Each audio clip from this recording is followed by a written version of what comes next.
A ver, entonces, bueno, en materia ambiental lo que nos interesa a nosotros del ODS es el objetivo 7, del 6, 7, 11, 12, 13, 14 y 15. El resto, si bien es cierto, está hablando de la parte social y económica, pero nos enfocamos en la parte ambiental y eso es lo que vamos a revisar. Bueno, del objetivo 6, agua limpia y saneamiento. Ahí está la meta y el indicador. Sí, en realidad no voy a profundizar mucho en esto, simplemente que conozcamos de qué más o menos se trata. En esta cuestión, la meta significa hacia dónde queremos llegar, que es lo que vamos, o cuál es la meta que estamos persiguiendo con este objetivo y qué es lo que queremos lograr. Y el indicador es el que me indica cómo esta meta que yo estoy proponiendo va a ser medido. Y de acuerdo con eso se podrá definir si se cumplió o no se cumplió los objetivos de desarrollo sostenible. Entonces eso es prácticamente. Ahora, ¿cómo se va a ver el cumplimiento de este objetivo? Pues si bien es cierto, como digo, las metas se miden con el indicador. Entonces aquí, por ejemplo, que toda la población tengan acceso al recurso hídrico y lógicamente no solamente al agua como tal, sino que también sea de calidad, sea potable, ¿sí? Todos tienen que tener acceso a servicios sanitarios, todos tienen que tener la oportunidad de hablar de calidad de agua, es decir, que estamos hablando de que la contaminación del agua debe ser reducido. Todos tienen que tener esta capacidad de manejar el recurso hídrico de manera eficiente, ya sea con nuevas tecnologías, ya sea con capacitaciones, concienciación, entre otros, dependiendo de la población con la que estemos trabajando en cada estado, en cada provincia, en cada comunidad, entre otros. Por otra parte, es importante hablar de la gestión integrada de los recursos hídricos y eso significa que se debe estudiar, reconocer, identificar todo tipo de fuente hídrica y la forma de conservar y proteger esta. Y a su vez también hablando de los recursos fronterizos, en el recurso agua, lógicamente, la forma de cómo se manejan estos recursos, cómo los estados intervienen para proteger. Proteger y restablecer los ecosistemas relacionados con el agua, cooperación internacional. Sí, importante esta parte porque, como bien es cierto, les indicaba, puede que un estado esté en la capacidad o tenga la solución a los problemas de contaminación, por ejemplo, entonces esta puede apoyar para que pueda lograr ¿cómo sería? Cumplir con este objetivo del agua limpia y saneamiento. Y por otro lado, apoyar a la participación de las comunidades en sentido de que hacer valer sus derechos y sean partícipes en las diferentes formas de gestión del recurso agua y así también del saneamiento. Eso es lo que prácticamente quiere este objetivo 6 de agua limpia y saneamiento y los indicadores que van a ir sacando de todo esto para medir, como digo, darle una ponderación. De aquí vamos a energía asequible y no contaminante, es decir, todo tipo de energía renovable que sea accesible y que lógicamente no contamine. A eso se refiere. Entonces, ¿cuál es el rumbo que se sigue para el cumplimiento de este objetivo? Es que, bueno, todos tengamos acceso a los servicios energéticos. Puede ser, ya sea con aportación de recursos económicos para poder obtener o adquirir un tipo de equipo energético moderno o a su vez también formar equipos de trabajo en investigaciones o mejorar los diferentes o fuentes de energías que hoy por hoy existen pero todavía no son al 100 eficientes. Entonces, eso es prácticamente el acceso universal a servicios energéticos.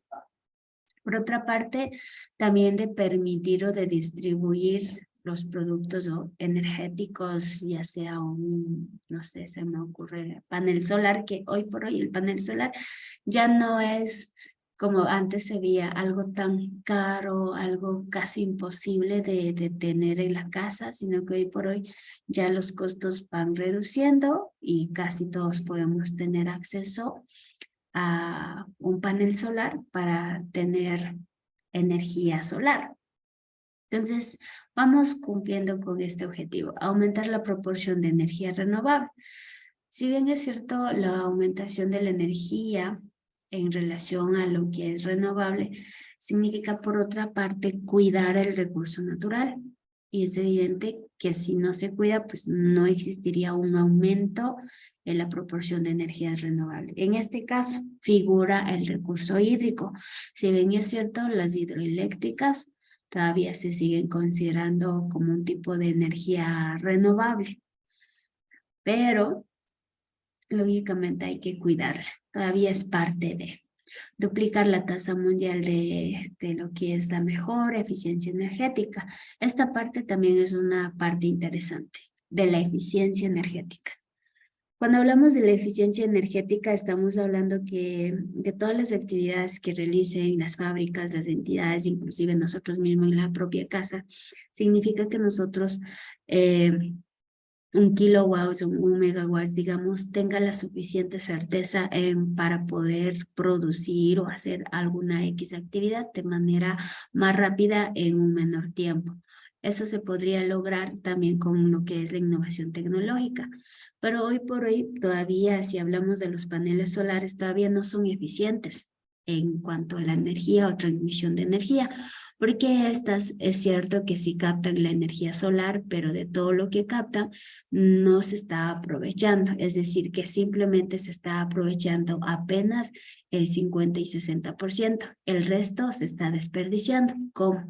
Porque todavía los paneles solares no tienen esta habilidad de captar todo tipo de energía solar, porque si bien es cierto, la energía solar, si estudiamos un poco más profundo a la energía solar, tienen los rayos UV, los rayos de solteo, ultrarrojos y otras cuestiones. Entonces, de todas esas, no está aprovechando todas, sino que solo parte de ellas. Entonces, por eso se habla de una eficiencia energética, que todavía se debe manejar esta cuestión. Aumentar la cooperación interinstitucional tiene que lógicamente hacerse, ampliar la infraestructura y mejorar la tecnología también. Bien, eso es en relación a lo que es la energía asequible y no contaminante, que es decir, energías renovables. Ya creo que me he pasado, sí. Vamos al objetivo 11 de las ciudades y comunidades sostenibles. Bien, este es otro detalle también muy interesante, es algo muy bonito, si bien es cierto, se creería que los objetivos de desarrollo sostenible solo pueden perseguir una entidad, una empresa, una fábrica, o a su vez podríamos ver en una comunidad o sociedad rural, digamos. Pero bien, y ciencia cierta, hay que tener claro que las grandes ciudades también forman parte y deberían de contribuir a un desarrollo sostenible en la forma en cómo éste se esté dando en sentido de ordenamiento territorial. Si bien es cierto, las grandes ciudades se manejan en función de una ordenanza. Y lógicamente aquí viene esta cuestión, ¿no?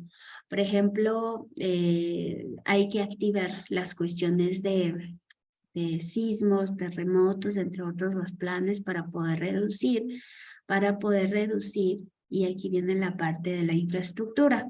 En caso de sismos, terremotos, entre otros, nuestras construcciones para que no se generen residuos de tipo civil y a su vez también que tengan que ver con la salud de las personas, economía y el desarrollo social, pues en realidad la obra civil tendría que cumplir con uno de los requisitos, es que su construcción sea resistente, es decir, antisísmica, en otras palabras.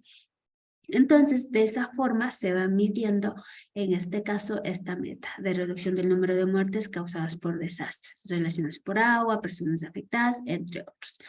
Y cuando hablamos de relaciones relacionadas por agua, hablamos de crecimiento de ríos, en las zonas costeras lo mismo, el crecimiento de mareas, tifones, entre otros.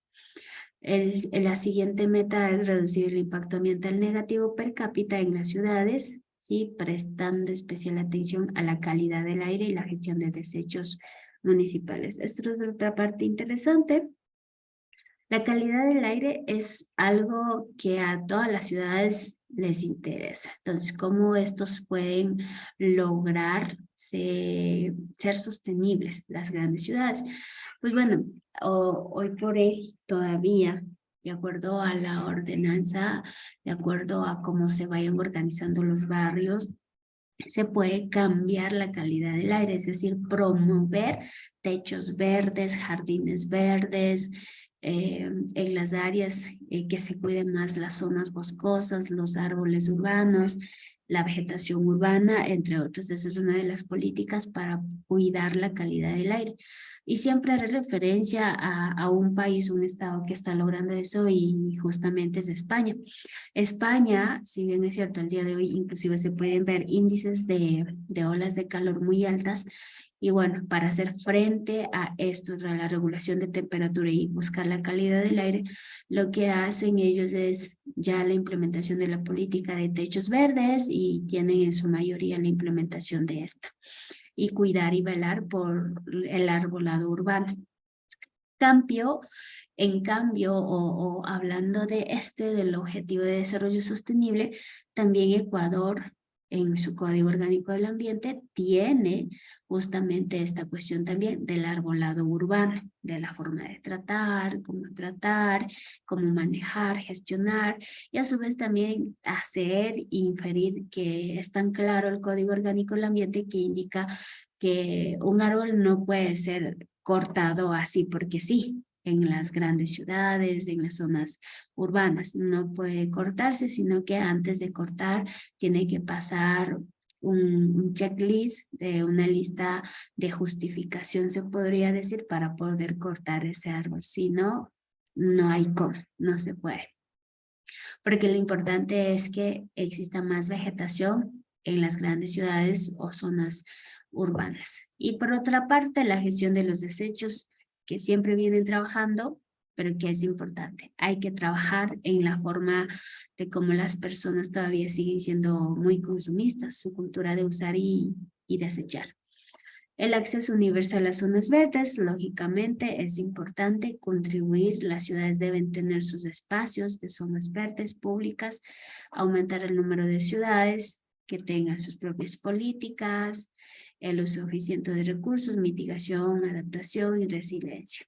Bueno, si bien es cierto, hoy por hoy sabemos que las obras civiles o las estructuras que nosotros vemos están ya alineados a lo que es la eficiencia de los recursos, la mitigación al cambio climático, por lo que estas ya podemos ver que sus instalaciones, ya sea techos, ventanas, entre otros, ya están instalados con paneles solares, también tienen sus techos verdes o huertos ecológicos, entre otras cuestiones para hacer frente al cambio climático. Y bueno, la otra cuestión para garantizar que se cumpla o que se dé el cumplimiento del objetivo es siempre plasmar y buscar las cooperaciones o relaciones internacionales en estos aspectos. Y bueno, esta meta dice que debe existir un apoyo a los países menos adelantados, ¿sí? Ya sea con asistencia financiera o técnica, para construir edificios sostenibles y resilientes utilizando materiales locales, que es algo muy interesante si hablamos de materiales locales. Bien, la producción y consumo responsable. Este es otro de los aspectos que siempre venimos hablando. Igual, ¿cuál es el objetivo o la meta a perseguir de este objetivo 2? Es que se realice o se logre una gestión sostenible y el uso eficiente de los recursos naturales, de evitar que que exista un sinnúmero de desperdicios de alimentos, es decir, que se debe organizar la compra, planificar y también realizar la gestión ecológica de los productos químicos, es decir, que en lo general los productos químicos ya sea en base más contenido orgánico que químico sintético, y a su vez también evaluar el ciclo de vida del desecho del envase del producto fitosanitario, porque si bien es cierto, también hay que darle seguimiento a este tipo de envases y debe tener un destino final, lo cual no debe ser contaminante para la atmósfera, agua, suelo, entre otros, porque si bien es cierto, sabemos que estos envases también generan grandes impactos en el ambiente.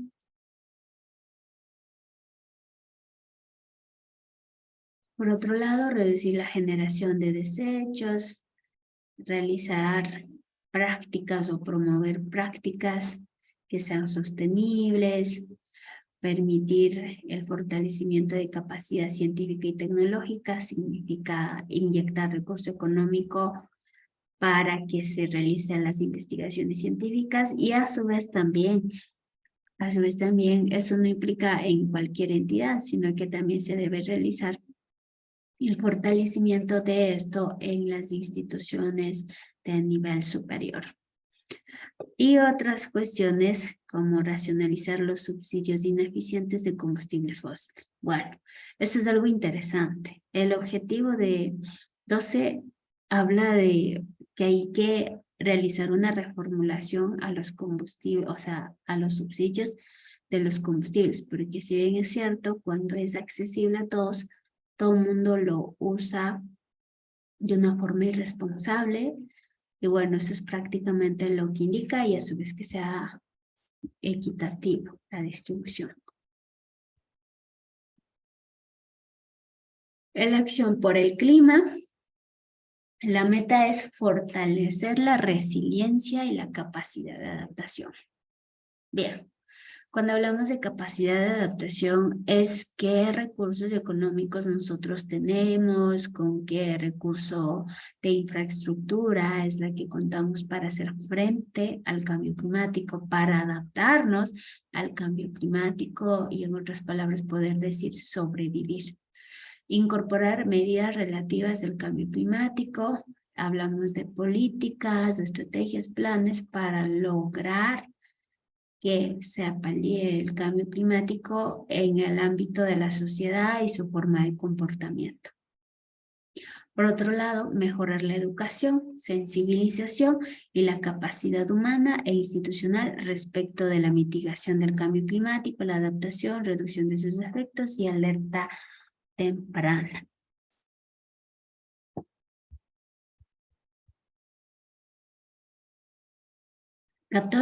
Vida submarina.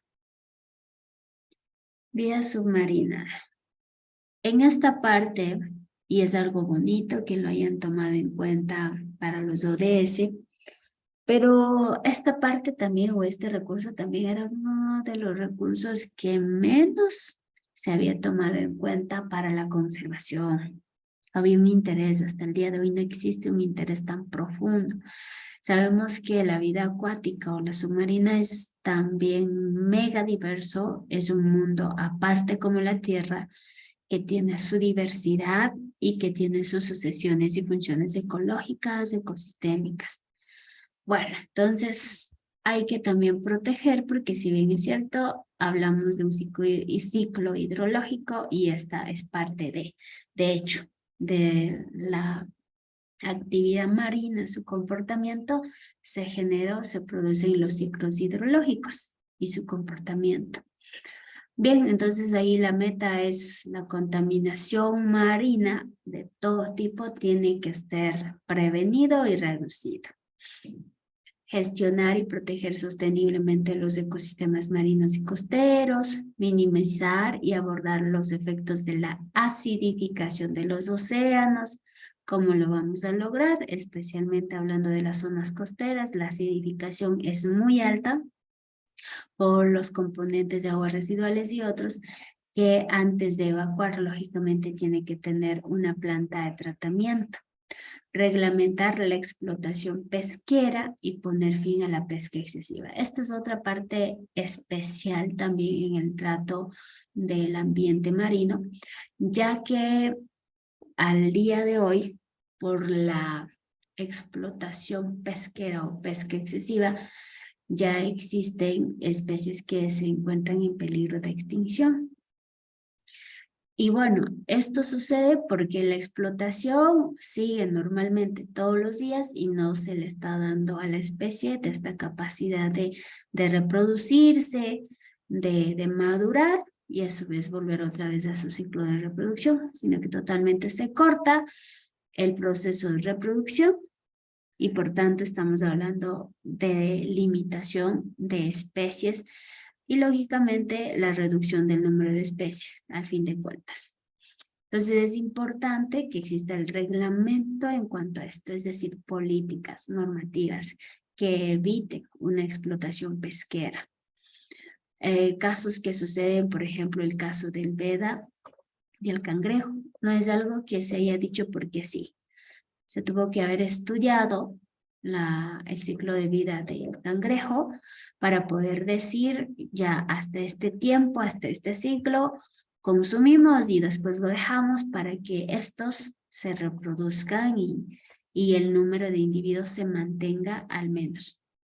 Conservar al menos el 10% de las zonas costeras marinas, prohibir ciertas formas de subvenciones a la pesca, sobrecapacidad, pesca excesiva, aumentar los beneficios económicos en relación a esta actividad, realizando justamente la gestión sostenible de la pesca, facilitar el acceso de los pescadores artesanales. Bueno, esta parte también es interesante porque inicialmente se creía y se tenía supuestamente este mal concepto de que las empresas, entidades, eran los primeros en aprovechar los recursos, pero los locales, los artesanos no. Entonces se les había quitado su derecho como tal. Por esto el objetivo 14 marca la importancia de garantizar el acceso a los pescadores artesanales de los recursos marinos, a su vez de los mercados. Mejorar la conservación, por otra parte, del ambiente marino.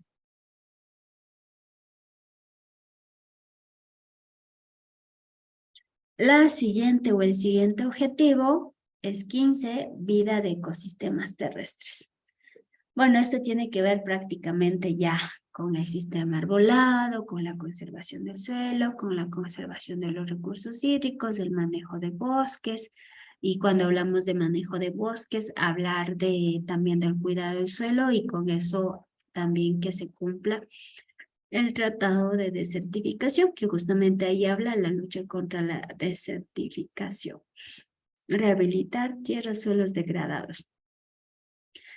Y a su vez también algo importante que pudiera rescatar es que se debe buscar la participación justa y equitativa en cuanto a lo que son los beneficios derivados del aprovechamiento de los recursos genéticos. Y estas acciones o metas que vemos aquí no son inventadas, como bien les había dicho, vienen de un tratado de convenio y esta en especial, esta del 15, está basada en el tratado en la Convención de la Biodiversidad. Evitar o prevenir la introducción de especies exóticas e invasoras. Ustedes ya saben por qué hay que evitar la introducción de especies exóticas, ya lo hemos visto, hemos hablado. Primero, en biología debieron ver. Por otro lado, movilizar y aumentar los recursos financieros, de acuerdo al aprovechamiento mediante la conservación de estos recursos. Y financiar la gestión forestal sostenible a través de diferentes grupos u organismos, ya sea dando incentivos, justamente lo que hablábamos ayer y que nos explicaba Vicky, y aumentar el apoyo mundial a la lucha contra la caza furtiva. Entonces, esto es una de las prácticas que se hace, pero en Ecuador en realidad no se hace. En España, en esos continentes europeos, lo hacen. No sé si tienen alguna pregunta acerca de los objetivos de desarrollo sostenible.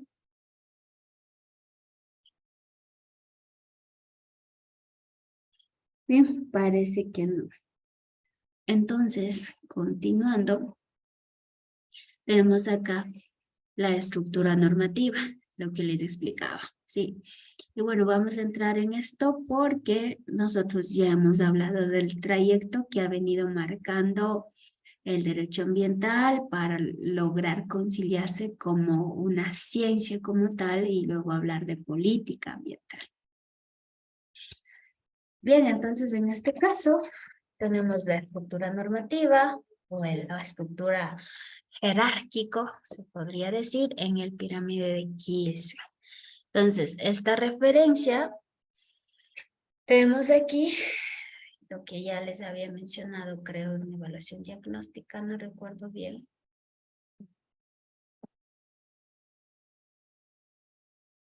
La Constitución.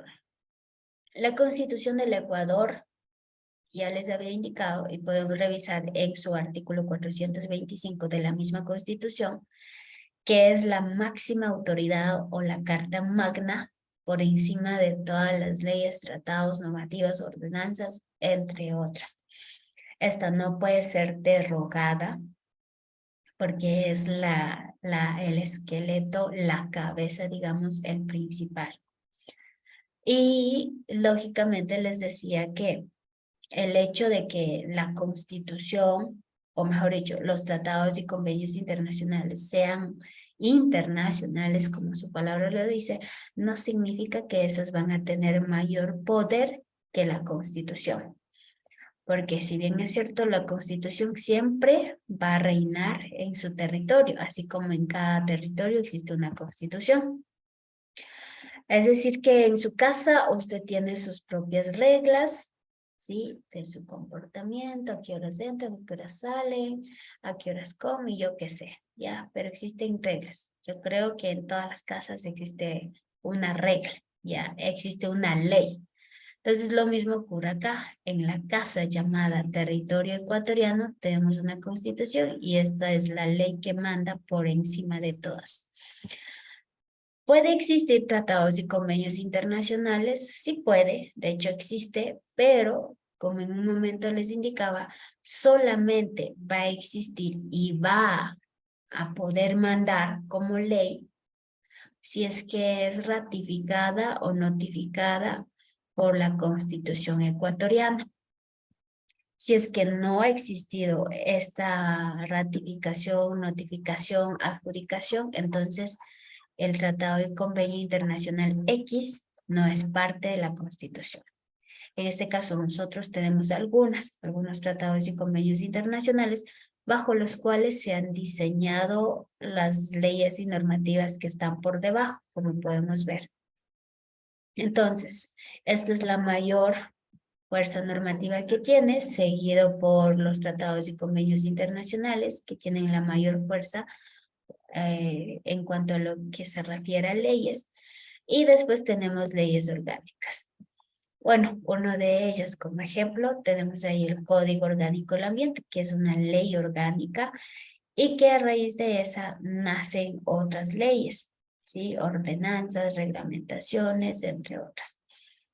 Las leyes orgánicas son las que se discuten en una asamblea y se van, como que digamos, aprobando estas leyes orgánicas por la mayoría de votos. Las leyes ordinarias no necesitan de una reunión o una asamblea, porque la ley orgánica ya es aprobado y a partir de esta inclusive puede hacer referencia y nacer una ley ordinaria, pero no necesita de que la asamblea se reúna. Esta inclusive puede ser propuesta y ser aprobada, pero la ley orgánica sí es mucho más conflictiva.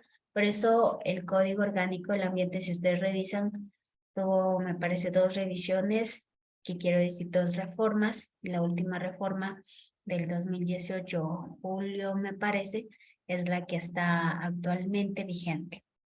Porque antes de eso hubo de enero y de otra fecha más que no recuerdo bien. Entonces esa es la cuestión. Ustedes dirán, pero los asambleístas, ¿qué conocimiento tienen acerca de leyes? En realidad no tienen conocimiento, ¿no? Sin embargo, las leyes son para entender o se escriben para que cualquier persona natural, jurídica, etcétera, pueda entender. Por eso su forma de redacción no es tan técnica, es fácil de entender por cualquier persona. La otra cuestión que hay que tener en cuenta es que sí es cierto que hay que tener algunos conocimientos básicos. Por ejemplo, la ley orgánica, el COA. Para nosotros es fácil de entender porque nosotros conocemos conceptos básicos del área ambiental. Por ejemplo, qué es conservación, qué es biodiversidad, qué es conservación in situ, ex situ, variedad de especies, especies exóticas, especies nativas, así, entre otras cuestiones, o evaluación de impacto ambiental. Entonces son palabras que para nosotros ya no es ajeno, sino que ya manejamos que son básicos y por eso podemos entender. No es que la ley tiene que ser escrita así como digamos, muy básica, digamos. Claro que tiene sus detalles, pero no es tan complicado como digo, son ya eh, en base a palabras o vocabularios que se conocen. O a su vez también la misma ley presenta un conjunto de vocabulario a manejar, entonces no es tan conflictivo. Ahora, es complicado, digamos, manejar la ley, las leyes o conocer las leyes. En realidad no es tan complicado, como vengo diciéndoles, no es tan complicado. Lo único que se necesita para conocer a detalle las leyes, las normas, los decretos, reglamentos, ordenanzas, es tiempo. Es que hay que darse un tiempo para leer y entender las leyes y eso es todo. Y ahí se van uniendo los cabos. Si existe una ley orgánica, debe existir un reglamento y del reglamento debe existir alguna ordenanza y de esa ley orgánica no solo existe un solo reglamento, sino que puede existir otro reglamento y otra ley y así. Entonces son varios. Existe una ramificación o cadena. Las normas regionales y ordenanzas distritales, como su nombre lo indica, distritales, ajá, como su nombre lo indica, son normas que ya su fuerza operativa como normativa como tal ya no es tan alta y bueno, simplemente funciona o funge su poder en una forma regional o a su vez de distritos. Sí, es decir, hablando de provincias, hablando de región sierra, costa, oriente, entre otros. Los decretos y reglamentos. Los decretos y reglamentos ya estos nos indican en realidad si ya tenemos una ley orgánica que nos dice esto, entonces los decretos y en especial el reglamento lo que nos indica es el procedimiento específico que nosotros debemos seguir para poder cumplir con X artículo que nos dice la ley orgánica o la normativa tal. Eso es prácticamente el reglamento. Nos indica los procedimientos de manera específica, cómo aplicar el artículo de X ley y que éste sea fungible, es decir, que funcione.